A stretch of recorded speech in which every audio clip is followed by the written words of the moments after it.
మిత్రులారా నమస్తే. నేను మీ Chittaluri. Welcome back to Chittaluri talk. ఈరోజు చిత్తలూరి టాక్లో భాగంగా ప్రస్తుతం కరెంట్ అఫైర్స్ అనేటువంటి ఒక అంశాన్ని మీ ముందుకు తెస్తున్నాను. ఇది కేవలం ఏంటంటే దయచేసి అందరూ అర్థం చేసుకోవాలి. ఇది కేవలం వార్తాపత్రికల్లో వచ్చినటువంటి న్యూస్ని బేస్ చేసుకుని నా అభిప్రాయంగా చెప్తున్నాను అంతే. దీంట్లో ఒకరిని బలపరచడం కానీ ఇంకొకరిని తక్కువ చేయడం కానీ అట్లాంటి ఏమీ లేదు. ఈ అభిప్రాయం కేవలం ఎవరిని ఉద్దేశించింది కాదు, జస్ట్ నా అభిప్రాయం మాత్రమే ఇది. సో అభిప్రాయం ఒపీనియన్ అన్నప్పుడు it may vary person to person, కాబట్టి జస్ట్ నా అభిప్రాయం మాత్రమే చెప్తున్నాను. ఏంటంటే ఇప్పుడు ఉపాధ్యాయ లోకంలో ఒక ఎన్నిక జరుగుతుందండి మా ప్రాంతంలో. దాన్ని ఏమంటారంటే ఎమ్మెల్సీ ఎన్నిక అంటారు. అంటే గ్రాడ్యుయేట్స్ అందరూ కూడా ఒక ఎమ్మెల్సీని ఎన్నుకుని చట్టసభల్లోకి పంపిస్తారనమాట. అది ప్రక్రియ. సో ఎమ్మెల్సీ ఎలక్షన్స్ జరిగేటువంటి ఈ సందర్భంలో నాకు వార్తాపత్రికల్లో వచ్చినటువంటి ఒక అంశం నిజంగా ఒక created disturbance in my mind. In fact అరే ఇట్లా కూడా ఉంటుందా ఏమిటి అనిపించింది. ఏమిటి అదంటే జనరల్గా ఏమిటంటే సాధారణంగా ఎలక్షన్స్ జరిగేటప్పుడు ఈ రాజకీయ శక్తులు అంటే రాజకీయంలో ఉన్నటువంటి వ్యక్తులు అందరూ కాకపోవచ్చు, కానీ చాలామందిని కూడా అనేక రకాలైనటువంటి ప్రలోభాలకు గురి చేస్తూ ఉంటారు. అధికారాన్ని సొంతం చేసుకోవటం అనేది ఒక ప్రాతిపదికగా ఉంటుంది వాళ్ళకి.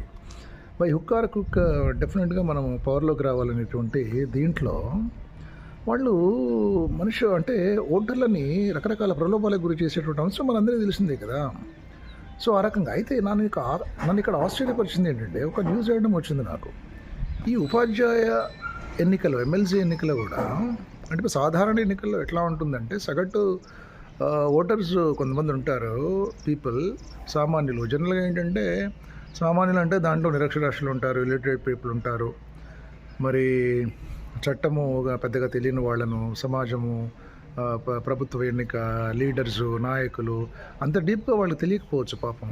కష్టపడే వాళ్ళు ఉంటారు, కష్టపడే మనస్తత్వం వాళ్ళకు ఉంటుంది. కానీ మరి ఎంపిక చేసుకోవటంలో నాయకుడిని ఎట్లా ఎంపిక చేసుకోవాలి ఏమిటనేది కూడా వాళ్ళకు కూడా కొన్నిసార్లు ఉంటుంది స్పష్టత. కానీ చాలాసార్లు ఏంటంటే ఈ రాజకీయ శక్తులు అనేక ప్రలోభాలకు గురి చేస్తున్నటువంటి సందర్భంలో వాళ్ళు ఒక కన్ఫ్యూజన్కి వాళ్ళని క్రియేట్ చేస్తారు. ఇన్ఫ్యాక్ట్ వాళ్ళని ఎట్లా అంటే అనేక ప్రలోభాలకు గురి చేస్తారు. ఇప్పుడు సాధారణ ఎన్నికలు అనగానే మనకు జనరల్గా నిరక్షరాస్య పీపుల్, ఇల్లిటరేట్ పీపుల్ వీళ్ళందరికీ కూడా వాళ్ళకి ఎట్లాంటి ప్రలోభాలకు గురి చేస్తారు వాళ్ళంటే మందు ఏర్పాటు చేయటము, డబ్బులు ఇవ్వటము, రకరకాల పద్ధతుల్లో వాళ్ళని కాస్త డైవర్ట్ చేయడానికి అవకాశం చేస్తూ ఉంటాయి. అంటే రాజకీయంలో ఉన్నటువంటి పొలిటికల్ సినారియోలో మనకి రాజకీయ శక్తులు అట్లాంటి పనిచేస్తూ ఉంటాయి.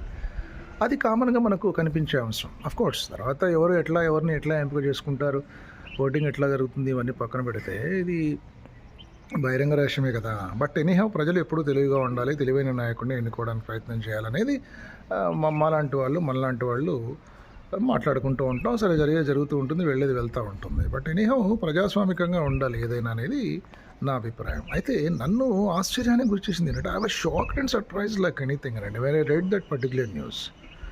అంటే ఈ ఎమ్మెల్సీ ఎన్నికలో కూడా ఎమ్మెల్సీ ఎన్నిక అంటే ఆల్మోస్ట్ ఆల్ ఆర్ గ్రాడ్యుయేట్స్ అండి. అంటే గ్రాడ్యుయేట్స్ డిగ్రీ పట్టా పొందినటువంటి వ్యక్తులకు ఓటు ఉంటుంది. దీంట్లో వాళ్ళు ఓట్లు వేయాలి. వీళ్ళందరూ ఎమ్మెల్సీని ఎన్నుకోవాలి తమ ఓటు ద్వారా.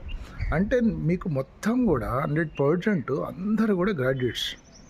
అసలు దాని క్వాలిఫికేషనే అది. గ్రాడ్యుయేట్ ఎంపిక అంటే ఎమ్మెల్సీలను ఎన్నుకునేటువంటి ఈ ఎన్నిక ప్రక్రియలో గ్రాడ్యుయేట్స్ మాత్రమే పార్టిసిపేట్ చేస్తారు, గ్రాడ్యుయేట్స్ మాత్రమే ఓటు హక్కు ఉంటుంది. అంటే everybody is educated person, every individual is an educated person. బాగా చదువుకున్న వాళ్ళు, డిగ్రీ పట్టా పొందిన వాళ్ళనే అర్థం. మరి ఇట్లాంటి సినారియోలో కూడా వార్తలో నేను ఒక న్యూస్ ఐటమ్ ఏం చదివానంటే, వార్తలో అంటే వార్త అనే కాదండి, న్యూస్ ఐటమ్ ఒక దగ్గర తెలుగులో వార్త అంటారు, ఇంగ్లీష్లో న్యూస్ అంటాం మనం, ఆ కాన్సెప్ట్లో అనమాట. ఏం చదువుకున్నానంటే ఉపాధ్యాయ ఎమ్మెల్సీ ఎన్నికల్లో కూడా అనేక రకాల ప్రలోభాలు. రాజకీయ వ్యక్తులు, కొన్ని శక్తులు అనేక ప్రలోభాలకు ఓటర్లను గురి చేస్తున్నారు అనేటువంటి చదివాను నేను. ఇక్కడ కూడా మద్యం సరఫరా చేస్తున్నారు, మద్యం ఏర్పాటు అయిపోయింది, డబ్బులు ఎక్కడికక్కడ చేతులు మారుతూ ఉన్నాయి. సో ఆ రకంగా కనీసం ఓటుకి 4 నుంచి 5 నుంచి 6,000 రూపాయలు ఇచ్చి కూడా ఓట్లను కొనుక్కునేటువంటి బేరసారాలు మొదలైనవి, పెద్ద వ్యాపారం మొదలైంది, బిజినెస్ మొదలైంది, మందు పంపిణీ జరుగుతోంది, డబ్బులు ఎరచూపుతున్నారు. ఇట్లాంటి అన్ని వార్తలు వస్తూ ఉన్నాయండి పేపర్లో. మీరు కూడా బహుశా చూసే ఉంటారు. ఇవి చూసినప్పుడు నాకు I was shocked and surprised. అసలు ఇదేమిటి, ఇట్లా కూడా ఉంటుందా? ఇది ఎంతవరకు కరెక్ట్? ఇది ఇట్లా జరగడానికి వీల్లేదు కదా. ఉపాధ్యాయులు అనేవాళ్ళు అందరూ ఇంటలెక్చువల్స్ కదా. ఉపాధ్యాయులను కూడా ఇట్లాంటి ప్రలోభాలకు గురి చేయడం ఏమిటి అంటే, అఫ్కోర్స్ రాజకీయ శక్తులు అనేవి ఎట్లా ఉంటాయి అంటే, అధికారం కోసము, అధికారాన్ని కైవసం చేసుకోవడం కోసము రకరకాలైనటువంటి వ్యూహాలతోటి ముందుకు వస్తూ ఉంటారు. మనకు ఎప్పుడు కనిపించిన వ్యూహాలన్నీ ఎలక్షన్స్ టైంలోనే కనిపిస్తాయి. అంతకుముందు మన కంటికి కూడా కనిపించినటువంటి వ్యక్తి, మన దగ్గర దరిదాపులకు కూడా రానటువంటి వ్యక్తి కూడా ఇవాళ మన ఇంటి ముందుకు వస్తాడు, మన దగ్గరికి వస్తాడు, మన ఇంటి దగ్గరికి వస్తాడు, మన మీద లేనిపోని ప్రేమ వలకపోస్తూ ఉంటారు, మన భుజం మీద చేవేసి మాట్లాడుతుంటారు. ఇవన్నీ జనరల్గా జరిగేటువంటి అంశాలే. ఇవన్నీ కాకుండా మరి ఇట్లాంటి ఈ ఎలక్షన్స్ ప్రాసెస్లో కూడా సాధారణ ఎన్నికల మళ్ళీ ఇక్కడ కూడా మందు ప్రభావం ఉండటం ఏంటండి? ఇక్కడ కూడా డబ్బులు ఎరగా చూపి డబ్బులతోటి ప్రలోభానికి గురి చేయాలనుకోవటం ఏంటండి? మందును సరఫరా చేసి ప్రలోభాలకు గురి చేయడం అనుకోవటం ఏంటంటే, అంటే ఉపాధ్యాయులు ఇంత వీక్గా ఉంటారా? నేను మాత్రం అనుకోను. కానీ ఒక్కోసారి పరిస్థితులు చూస్తున్నప్పుడు అసలు ఏంట్రా బాబు ఇదంతా అనిపిస్తోంది నాకు. ఇంటలెక్చువల్స్ అయినటువంటి పీపుల్ కూడా ఇట్లాంటి ప్రలోభాలకు ఎట్లా గురవుతారు అసలు? ఇప్పుడు రాజకీయాలు నిర్దేశించే వాళ్ళు వీళ్ళు ఉపాధ్యాయులంతా ఎవరండి? యాక్చువల్గా ఇవి తరగతి గదిలో రేపటి తరాన్ని నిర్మాణం చేసేటువంటి మేధావి వర్గం. తరగతి గదిలో రేపటి సమాజాన్ని తయారు చేసేటువంటి బుద్ధిజీవులు కదా ఉపాధ్యాయ వర్గం. మరి ఇట్లాంటి ఉపాధ్యాయ వర్గం ఒక దేశాన్ని, ఒక తరాన్ని, ఒక యువతరాన్ని, ఒక పౌర సమాజాన్ని, రేపటి పౌర సమాజాన్ని వీళ్ళు వాళ్ళ తరగతి గదుల్లో నిర్మాణం చేస్తున్నారంటే, రేపటి ఒక దేశాన్ని ఒక అందమైన భవిష్యత్తులోకి పంపించేటువంటి ఒక గొప్ప యజ్ఞం లాంటి పనిలో ఉన్నటువంటి ఉపాధ్యాయులు మరి ఇట్లాంటి ప్రలోభాలకు లొంగిపోతారా? ఇది నన్ను చాలా ఆశ్చర్యానికి గురి చేస్తుంది. సరే, లొంగిపోయారా లొంగిపోలేదా అనేది తర్వాత మనకు ఎలక్షన్స్ తర్వాత ఎంపికను బట్టి మనం రకరకాల విశ్లేషణలు మళ్ళీ చేసుకుంటాం అనుకోండి. కానీ ఈ ప్రపంచంలో కూడా, ఈ ఎమ్మెల్సీ ఎన్నిక అనేటువంటి ప్రపంచంలో కూడా, ఇట్లాంటి వాతావరణంలో కూడా సాధారణ ఎన్నికల్లో లాగా ఇక్కడ కూడా మందు ఏమిటండి, డబ్బులు ఏమిటండి, డబ్బులు పంచడం ఏమిటి, మందు సరఫరా చేయటం ఏంటి, అసలు ఎటుపోతుంది ఈ దేశం అనిపిస్తుంది నాకు. కాబట్టి మిత్రులారా, నేను అనుకోను. ఎందుకంటే ఉపాధ్యాయులందరూ కూడా ఇంటలెక్చువల్స్. ఒక దేశాన్ని, ఒక తరాన్ని, ఒక సమాజాన్ని, పిల్లలకు అందమైన భవిష్యత్తు నేర్పించే, అందమైన భవిష్యత్తును అందించేటువంటి గొప్ప బోధనా వృత్తిలో ఉన్నటువంటి వ్యక్తులు. వాళ్ళు చాలా తెలివైన వాళ్ళు, బుద్ధిజీవులు, ఇంటలెక్చువల్స్. వాళ్ళకు తెలుసు ఎట్లాంటి సమాజం కావాలి, ఎట్లాంటి నాయకత్వం కావాలి వీళ్ళకు అనే ఆ తెలివితేటలు వీళ్ళకు ఉంటాయి. These people are the wise people అని చెప్పేసి నా అభిప్రాయం. అఫ్కోర్స్ మరి ఈ వినబడుతున్న వార్తల్ని బట్టి మాత్రం వాళ్ళు ఎట్లాంటి ప్రలోభాలకు గురి కాకూడదని నేను అనుకుంటున్నాను. నాకు పర్సనల్ ఒపీనియన్ ఏంటంటే, వీఆర్ ఆల్ ద ఇంటలెక్చువల్స్ అనుకున్నప్పుడు, బుద్ధిజీవులం అనుకున్నప్పుడు, మేధోవర్గం అనుకున్నప్పుడు మనము నిజాయితీగా, నిబద్ధతతో కూడినటువంటి ఎంపిక చేసుకోవాలండి. ప్రజాస్వామ్యయుతంగా ఒక అందమైనటువంటి ప్రజాస్వామ్యం మనకు రావాలి. ప్రజల యొక్క హక్కులు, ప్రజల యొక్క బాధ్యతలు, హక్కులు ఏమున్నప్పటికి కూడా అందరికీ సమానంగా ఒక ప్రజాస్వామిక ప్రాతిపదికన ప్రతి వాళ్ళు బెనిఫిట్ పొందేలా ఉండేటువంటి ఒక వ్యవస్థను ఏర్పాటు చేసుకోవడానికి ఎవరైతే ముందుకొస్తారో, ఎవరైతే నిజాయితీతో, నిబద్ధతతో ఉంటారో, ఎవరైతే చాలా డెమోక్రటిక్ స్పేస్ ఇస్తూ అందరికీ సమన్యాయం చేసేటువంటి దిశలో ఉంటారో, మరి అట్లాంటి వాళ్ళ పట్ల మనం ఎంపిక చేసుకోవాలి. అఫ్కోర్స్ మనకు రాజకీయాలు ఎట్లా ఉంటాయి ఇంక మీకు తెలియందే ఉంది. అనేక ప్రలోభాలకు ఎవరు గురి చేసినప్పటికి కూడా మనము సాధారణ మానవుల్లో కూడా, సగటు పీపుల్లో కూడా కొంతమంది చాలా తెలివిగా వ్యవహరిస్తారండి. రాజకీయ శక్తులు ఎన్ని రకాలుగా వాళ్ళని ప్రలోభ పెట్టాలని చూసినప్పుడు కూడా వాళ్ళు చాలా తెలివిగా వ్యవహరించి ప్రభుత్వాలను మార్చేసినటువంటి అంశాలు ఉన్నాయి. వాళ్ళకి కావలసినటువంటి నాయకుడిని ఎన్నుకున్న సందర్భాలు ఉన్నాయి. చాలా డెమోక్రటిక్ స్పేస్ ఇచ్చి మంచి ప్రభుత్వాలు ఏర్పడడానికి కూడా కృషి చేసిన చరిత్ర మనం మన సమాజం వైపు, మన పౌర సమాజం వైపు చూసినప్పుడు మనకు అనేక విషయాలు అర్థమవుతూ ఉంటాయి. బట్ దీంట్లో ఈ నరేషన్లో నేను ఎందుకు చెప్తాను అట్లాంటిది, మరి వాళ్ళ అందరూ ఇంటలెక్చువల్స్, మేధావులు, బుద్ధిజీవులు, మరి ఉపాధ్యాయ వృత్తిలో ఉన్నటువంటి వాళ్ళు రేపటి సమాజ నిర్మాతలు. సో, డెఫినెట్‌గా వీళ్ళు కూడా చాలా తెలివిగా ఆలోచిస్తారని నాకు తెలుసు. ఎందుకంటే ఓవరాల్‌గా ఏంటంటే ఈ సమాజానికి, ఈ సంఘానికి, ఈ సమాజానికి మనం మంచి జరగాలి. ఒక మంచి ఎంపిక, ఒక మంచి ఎన్నిక మనం చేసుకోవాలి.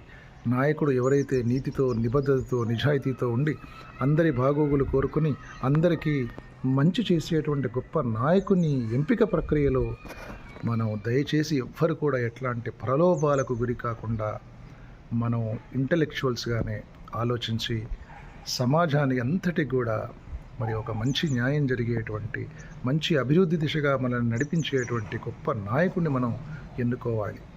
సో మన అట్లాంటి ఒక సింపుల్ థింగ్, అంటే ఒక అద్భుతమైనటువంటి జస్టిఫియబుల్ వ్యక్తి అంటే ఎవరైతే ఉంటారో అట్లాంటి వాళ్ళ పట్ల మనం ఎంపిక చేసుకోవాలి.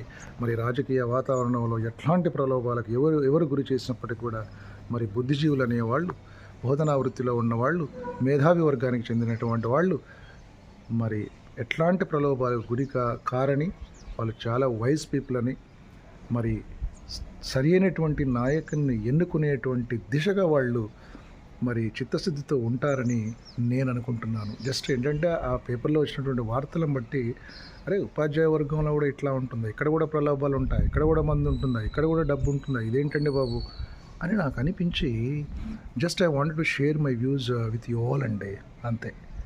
కాబట్టి మరి అందరూ కూడా మేధావులంతా మరి ఆలోచించాలి. నీతికి, నిజాయితీకి, నిబద్ధతకి మనము అట్లాంటి క్వాలిటీస్ ఉన్నటువంటి వాళ్ళు ఎవరైతే ఉండండి, ఏ పార్టీ అయితే ఎవరైతే వ్యక్తి ముఖ్యం మనకు. వ్యక్తిలో ఉన్నటువంటి సిన్సియారిటీ, ఆనెస్టీ, నిజాయితీ, నిబద్ధత ముఖ్యం. అట్లాంటి వ్యక్తిని నాయకునిగా ఎంపిక చేసుకుంటే ఆ తర్వాత ప్రజాస్వామ్యయుతంగా అద్భుతమైనటువంటి పరిపాలన మనకు అందుతుంది, అందరికీ న్యాయం జరుగుతుంది. మరి ఆ దిశగా ఎట్లాంటి ప్రలోభాలకు లొంగకుండా ఆ దిశగా తెలివిగా వ్యవహరించగలిగేటువంటి నేర్పు, ఓర్పు, స్కిల్స్ అన్ని రకాలు మన ఉపాధ్యాయ వర్గాల్లో ఉన్నాయని చెప్పేసి నేను అనుకుంటాను.